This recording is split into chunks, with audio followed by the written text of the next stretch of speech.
hello' ছাত্ৰসকল স্বাগতম জনাইছো আমাৰ ইউটিউব চেনেল এক্সাম গুৰু আছামিজলৈ গতিকে ছাত্ৰসকল আজিৰ এইটো ভিডিঅ' তোমালোকৰ লগত আলোচনা কৰিম তোমালোকৰ গণিতৰ যেটো লাষ্টৰ তিনিটা চেপ্টাৰ আছে চেপ্টাৰ নম্বৰ 13 চেপ্টাৰ নম্বৰ 14 আৰু যেটো 15 নম্বৰ চেপ্টাৰ আছে এই তিনিটা চেপ্টাৰৰ পৰা আজি তোমালোকৰ লগত আলোচনা কৰিম ইম্পৰ্টেন্ট প্ৰশ্নসমূহ গতিকে বলা ভিডিঅ'টো আৰম্ভ কৰো গতিকে ছাত্ৰসকল তোমালোকে প্ৰথমতে সোৱা পৃষ্ঠকালি আৰু আয়তন নম্বৰ যেটো চেপ্টাৰ আছে তোমালোকৰ 13 নম্বৰ চেপ্টাৰ এই চেপ্টাৰটোত থকা প্ৰথমতে চাইলম কেনেকুৱা ধৰণৰ ইম্পৰ্টেন্ট আৰু কমন প্ৰশ্ন আছে ছাত্ৰসকল তোমালোকে পেজ নম্বৰ 288 ত থকা উদাহৰণ নম্বৰ যেটো 2 আছে এই উদাহৰণ নম্বৰ 2 টো তোমালোকে ভালদৰে চাই থবা এটো এটা ইম্পৰ্টেন্ট প্ৰশ্ন তোমালোকৰ মেট্ৰিক ফাইনাল 2024 ৰ বাবে ইয়াৰ পাছতে ছাত্ৰসকল তোমালোকে সোৱা অনুশীলনী 13.1 ত থকা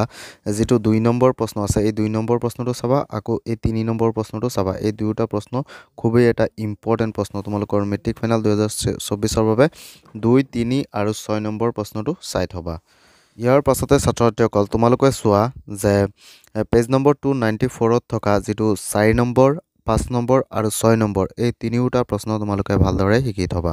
ইয়াৰ পাছতে ছাত্ৰসকল তোমালোকে সোৱা পেজ নম্বৰ 297 ত থকা উদাহৰণ নম্বৰ যেটো 11 আছে এই প্ৰশ্নটো তোমালোকে চাই থবা খুবই ইম্পৰ্টেন্ট প্ৰশ্ন ততে ছাত্ৰসকল তোমালোকে সোৱা অনুশীলনী 13.3 ইয়াত থকা যেটো 2 নম্বৰ প্ৰশ্ন আছে এই 2 নম্বৰ প্ৰশ্নটো চাবা 3 নম্বৰ প্ৰশ্নটো চাবা 6 নম্বৰ প্ৰশ্নটো চাবা আকৌ ইয়াত থকা যেটো 9 নম্বৰ প্ৰশ্ন আছে এজন খেতিয়কে তেওঁৰ পথাৰত এই প্ৰশ্নটো তোমালোকে ভালদৰে শিকি থবা এটো প্ৰশ্ন আটাইতকৈ বেছি ইম্পৰ্টেন্ট তোমালোকৰ মেট্ৰিক ফাইনাল 2024 ৰ বাবে ইয়াৰ লগতে ছাত্ৰসকল এই 6 নম্বৰ প্ৰশ্নটো চাবা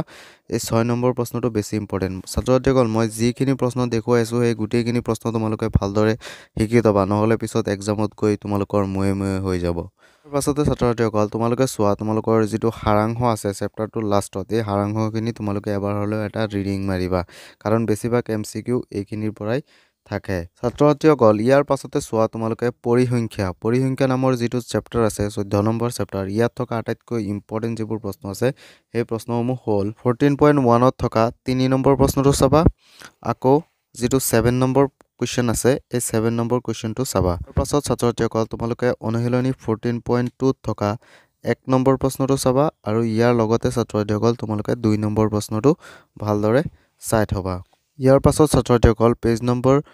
330 ত থকা উদাহৰণ নম্বৰ 8 নম্বৰ উদাহৰণ নম্বৰ 8 এই প্ৰশ্নটো তোমালোকে ধুনিয়াকে চাই থবা খুবই ইম্পৰ্টেন্ট এটা প্ৰশ্ন তোমালোকৰ মেট্ৰিক ফাইনাল 2024 ৰ বাবে ছাত্ৰসকল তোমালোকে এমসিকিউৰ বাবে এই হাৰাংশখিনি ভালদৰে পঢ়িবা এই হাৰাংশৰ পৰাই তোমালোকৰ এমসিকিউ থাকিব তোমালোকে এই এমসিকিউ খিনি ইয়াৰ পৰা তোমালোকে ভালদৰে এবাৰ ৰিডিং মাৰিবা ফৰ্মুলাখিনি ভালদৰে মনত ৰাখিবা তো ফৰ্মুলাখিনি যদি তোমালোকে সকলোখিনি ভালদৰে জানা তেতিয়া তোমালোকে এমসিকিউ খিনি এনেই পাৰিবা এইখিনি পইণ্ট ইয়াত যিকেইটা পইণ্ট আছে গুটেইখিনি পইণ্ট তোমালোকে ভালদৰে পঢ়ি লবা ইয়াৰ পাছতে ছাত্ৰসকল তোমালোকৰ যেটো লাষ্ট পঞ্চম অধ্যায় আছে সম্ভাৱিতা এই সম্ভাৱিতা চেপ্টাৰটোত থকা আটাইতকৈ যিবোৰ গুৰুত্বপূৰ্ণ আৰু ইম্পৰ্টেন্ট প্ৰশ্ন আছে এই প্ৰশ্নসমূহ হ'ল উদাহৰণ নম্বৰ 1 টো তোমালোকে ভালদৰে চাই থবা ছাত্ৰসকল তোমালোকে এই উদাহৰণ নম্বৰ 3 টো চাই থবা এটো ইম্পৰ্টেন্ট প্ৰশ্ন তোমালোকৰ মেট্ৰিক ফাইনাল 2024 ৰ বাবে উদাহৰণ নম্বৰ 6 টো চাই থবা এটো এটা ইম্পৰ্টেন্ট প্ৰশ্ন তোমালোকৰ মেট্ৰিক ফাইনাল 2024 ৰ বাবে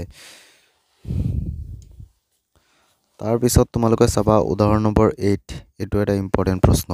কল 354 নম্বৰ পেজত থকা যেটো অনুশীলনী 15.1 আছে ইয়াত এই খালি ঠাইখিনি তোমালোকে ভালদৰে মনত ৰাখিবা ইয়াৰ পৰাও কমন পৰি যাব পাৰে খুবেই ইম্পৰ্টেন্ট এইকেইটা প্ৰশ্ন তাৰ পিছত ছাত্ৰসকল এইখিনি তোমালোকে এই 4 নম্বৰ প্ৰশ্নটো মনত ৰাখিবা এটো ডাইৰেক্ট উঠাই দিব পাৰে এমসিকিউ এটো এটা ইম্পৰ্টেন্ট প্ৰশ্ন ইয়াৰ লগতে তোমালোকে এই 6 নম্বৰ প্ৰশ্নটো চাবা 6 নম্বৰ প্ৰশ্নটো ভালদৰে চাই থবা ইয়াৰ পাছত ছাত্ৰসকল তোমালোকে চাবা এই 8 নম্বৰ যেটো প্ৰশ্ন আছে এটো চাবা ইয়াৰ লগত 9 নম্বৰ প্ৰশ্নটো চাবা তাৰ পাছত ছাত্ৰসকল এটা ইয়াৰ পিছত 13 নম্বৰ যেটো প্ৰশ্ন আছে এই 13 নম্বৰ প্ৰশ্নটো চাবা খুবই ইম্পৰ্টেন্ট প্ৰশ্ন ইয়াৰ পাছত এই 14 নম্বৰ প্ৰশ্নটো চাবা গুটেইখিনি চাব নালাগে কিন্তু পৰীক্ষাত কোনটো দিয়ে গম পোৱা নাযাব হেতু কাৰণে তোমালোকে গুটেইখিনিয়ে শিকি লবা ইয়াৰ পৰা দুটা বা তিনটাহে প্ৰশ্ন আহিব পাৰে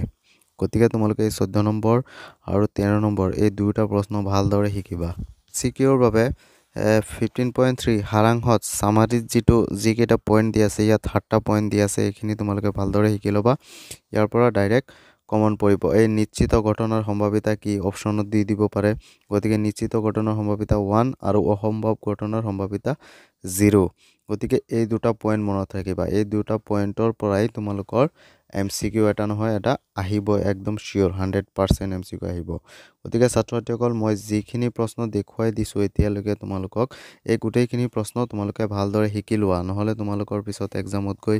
ময়ে হৈ যাব পাৰে গতিকে ছাত্ৰ-ছাত্ৰীসকল